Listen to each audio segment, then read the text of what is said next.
মানে মোৰ যিখিনি অনুভৱ হৈছে হা, মই যে পুনৰবাৰ মোক আই এন চিৰ পৰা দলীয় টিকিট দি হাইকমাণ্ডে মোক যি সহায় কৰিলে, মই হাইকমাণ্ডক প্ৰথমে এ পি চি চিৰ প্ৰেচিডেণ্ট ভূপেন কুমাৰ বৰা মহোদয়ক মই ধন্যবাদ জ্ঞাপন কৰিছোঁ।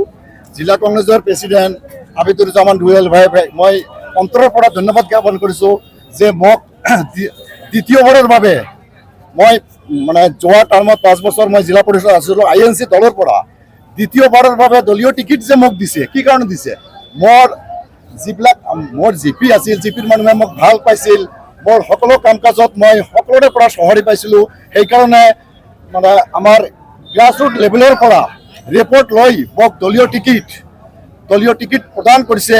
আৰু মই এটা কথা আপোনালোকৰ মাধ্যম দি এটা কথা ক'ব বিচাৰোঁ, যোৱাকালি যি মিডিয়াত যি কথা ওলাইছে যে গাছপৰা জিলা পৰিষদৰ পৰা হাইকমাণ্ডে কিবা পইচাৰ লেনদেনত টিকিট দিছে, মই সকলোৰে সন্মুখত কৈছোঁ এটা টকা মই কোনো হাইকমাণ্ডক এটা টকা দিয়া নাই, মোক বিনা পইচাৰে দলীয় হাইকমাণ্ডে মোক টিকট প্ৰদান কৰিছে।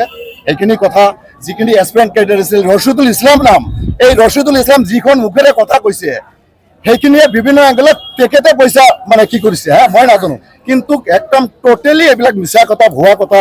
এতিয়া যি মানে অপপ্ৰচাৰ চলাই আছে আমাৰ ডিষ্ট্ৰিক্ট কংগ্ৰেছ জিলা কংগ্ৰেছৰ সভাপতি আবিদুজ্জামান জুৱেল ভাইৰ যি অপপ্ৰচাৰ চলাই আছে যে পইচাৰ লেনদেনত গাছপৰা জিলা পৰিষদৰ টিকিট পুনৰবাৰ হামিদুৰ ৰহমানক দিয়া হৈছে, এইখিনি টোটেলি মিছা কথা, ভুৱা কথা। অকল হামিদুৰ ৰহমানে নহয়, কালি নিউজত 100% আমাৰ যিটো কংগ্ৰেছ হাইকমাণ্ডে যিখিনি এই কথা ওলাইছে যে দলীয় টিকিট লোৱাৰ ক্ষেত্ৰত 5 লাখ 10 লাখ বিভিন্ন ধৰণৰ কথা ওলাইছে।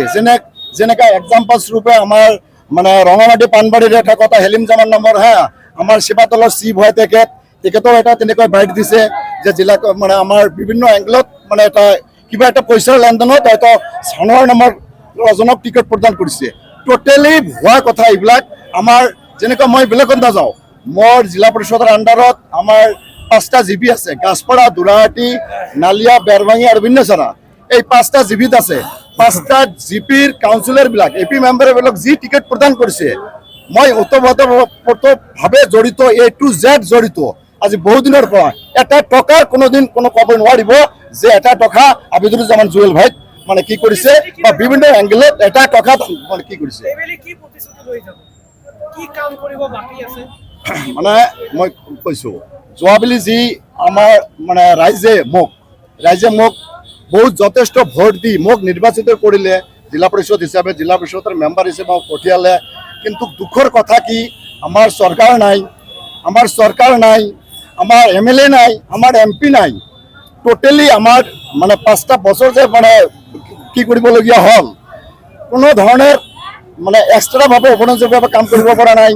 গভৰ্ণমেণ্টে যিখিনি ফাণ্ড দিছে সেইখিনি ফাণ্ডৰ পৰাও আমি মানে কিছু পৰিমাণে হ'লেও মানে আমাৰ বিজেপি চৰকাৰে যিটো আমাৰ ধুবুৰী জিলা পৰিষদ যিটো কংগ্ৰেছৰ আছিল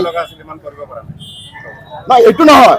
চৰকাৰে যিখিনি দিছে এইটো মই 100% 99 নহয়, মই এইটো বুক খুলি ক'ব পাৰোঁ, মই 100ৰ ভিতৰত 110% কাম কৰিছোঁ চৰকাৰে যিখিনি আহিছে, কিন্তু পাব্লিকক দিয়া মতে, দিয়া প্ৰতিশ্ৰুতি মতে চৰকাৰে দিয়া নাই, এইকাৰণে মই মানে কৰিব পৰা নাই।